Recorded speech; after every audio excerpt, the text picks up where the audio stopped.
Welcome, everybody, to another session of the Library of Things collab.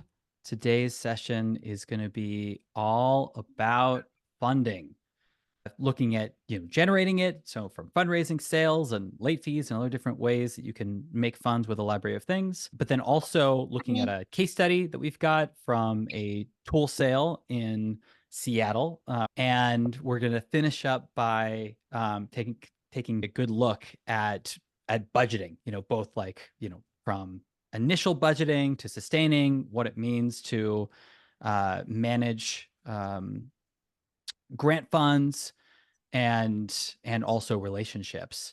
Hey everyone, I'm Liana Frick. I'm the co-director of the Station North Tool Library. So the first thing to think about when you want to raise some money is, what are you raising money for? And so there is a template for a case for support.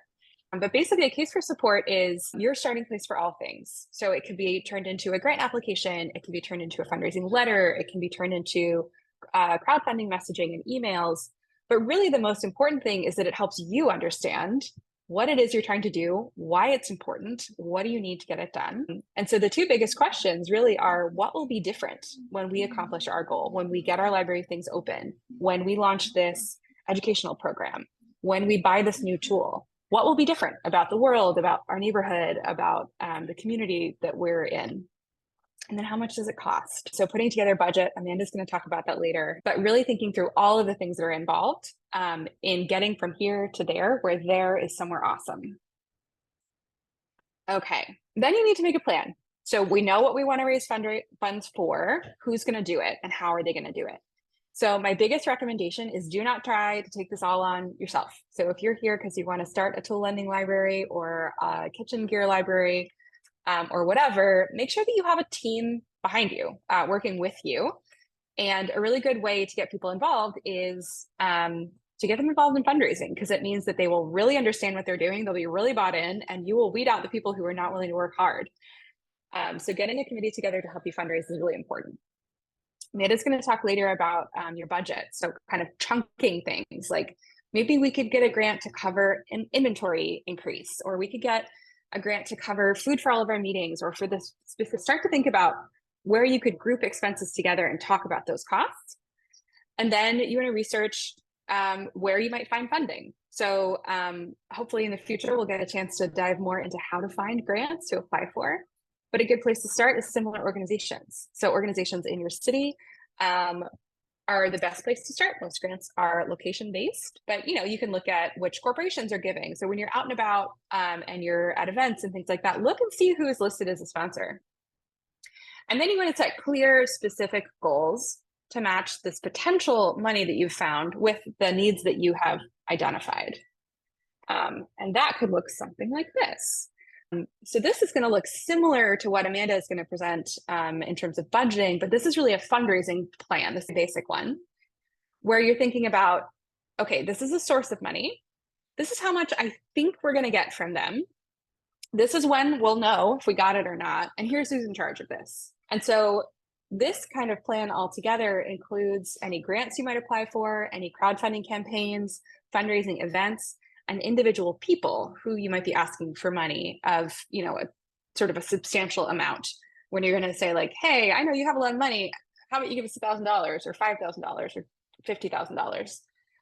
So you want to sit down and get all of your potential sources of income in one place, and then make a plan for how you're going to get them and when you're going to know whether you were successful.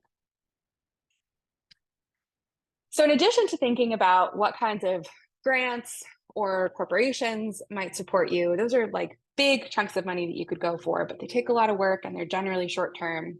You want to think about the people also who might support you. So a lot of tool libraries, ours included, rely on crowdfunding, which is another topic. Hopefully we'll get to explore more in the future. And crowdfunding really requires you to think about who's in your network. The great thing about crowdfunding is as the leader of fundraising, I might recruit 10 people to be on my fundraising team, and then they are each going to go ask a bunch of people. So it's sort of an exponential return on your investment when you do crowdfunding. But even if you or someone on your team is just going out and asking people for money, it can get easier and easier over time. You can templatize it. But first, you need to know who are you going to ask, right?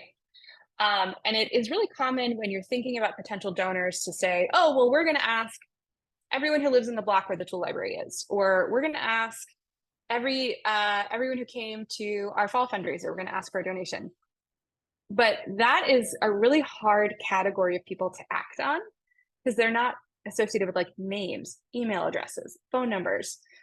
So as much as possible, when you're talking about the kinds of people who you'd like to ask for money, make sure that you know who those people are, not just what category they're in or what demographic they're in or how to find them. So do the work upfront when you have all the energy in the room with your fundraising group to think about the very, very specific people. And if you're talking about companies, who is someone at that company? Like, who is the individual person that you will send that email to, that you will call? And that is one of my biggest recommendations, is be specific upfront.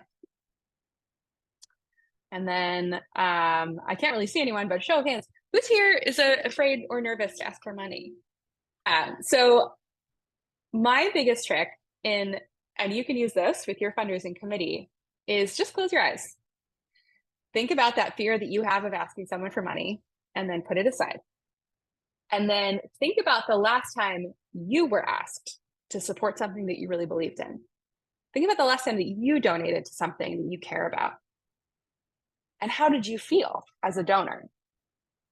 Especially if someone asked you to contribute to something and you were like, oh yeah, thank you so much for thinking of me. Like, I do care about that.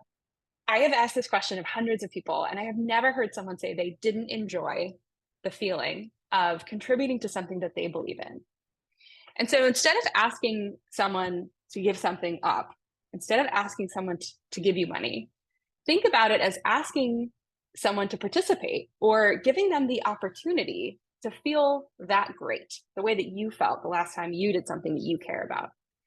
And so think of it as an invitation instead of an ask, right? And there is research in philanthropy that indicates that the more people give away, the wealthier they feel, right? So altruism, philanthropy, maybe, but altruism for sure, generosity is one of the few things that's like really good for us as individuals and also really good for us as a society. So fundraising can be really wonderful. It can be really joyful. It can be really relational. You just have to start from a place of an invitation instead of, oh, I'm so sorry to ask, but would you please give us some money? Instead, you could use the phrase, hey, would you consider is fundraising gold. Everyone uses this phrase. Would you consider a gift of $25? Would you consider joining us as a fundraiser on our crowdfunding campaign? Because the worst someone can say is no. I have never, in all of my years fundraising, heard of anyone who got in a fight, whose aunt never talked to them again because they asked them to contribute to this project that they care about. The worst someone can say is like, no, not right now. But the phrase, would you consider, is such a good trick. So you figured out why you need the money and what it's going to be different when you get it. You figured out who you're going to ask, how you're going to go ask for that money, and you've put people in charge of each of those tasks. So then, like, how do you do it? I put a lot of stock into getting all of your collateral ready ahead of time. So you have that case for support, you have some language around what you want to do already written. I really recommend, if you're not already familiar with, this is an online graphic design tool. It's putting a lot of graphic designers out of business, I'm sure, but it is free for nonprofits. And even the free for everyone version is great. It's very easy to use. So create a set of images that you can use on social media, look up the different formats, aspect ratios for that. And then consider a crowdfunding campaign. I mentioned that before. I recommend GiveButter. It's the platform we use. I'll show you in a sec. And then really do go out there and ask specific people for money. It is absolutely the most effective way to do this. Even if it's part of a crowdfunding campaign, you can't get around just asking a specific person to give you a donation. You have to do it. So practice, get good at it, get comfortable with it. You can also consider low lift fundraising events. So this is an example of we do a crowdfunding campaign every year in the fall to meet our budget gap. So the gap between what we earned and what we need. We typically raise between $20,000 and $40,000 from our community. And if anyone wants to talk more about crowdfunding, I've been doing this for years as a volunteer, happy to share. But you can also do it for specific things. If you want to start a library, if you want to buy something big, or you need to move. This is the DC Tool Library had a break-in and needed to replace a lot of items in their inventory. And you'll see both of these campaigns exceeded their goal. Both of us also raised our goals. Crowdfunding can be really, really powerful, and it's a great way to build your base. And then the last thing I'll say is before you even start asking, think about how you're going to say thank you. We don't like name things after people. We don't send donor gifts, but we do make a really good point to say thank you and really mean it. So we make these hand printed cards. I send this donor newsletter. This is just a quarterly update. Like, hey, if you've ever given us money, here's the cool stuff we're doing. Thanks to money. Thanks to you. And it's a really great way to get people involved who are like a little tentative about fundraising, get them involved first in thanking. So you can have folks get together, maybe your volunteers or your members can get together and just like write a quick little note and sign a handwritten card. It goes a super long way to having that person donate again. Or you could have people make phone calls. People love picking up the phone and thinking it's spam, and then hearing a real human being be like, hey, I'm just calling to say thank you. You're great. It really built a lot of goodwill. And think about not just the individuals who donate, but the people who represent companies, the program officers at grant makers. They're real people too. Just like you have to think about who you're going to ask, think about how you're going to follow up and say thank you to real people for helping you meet your goal.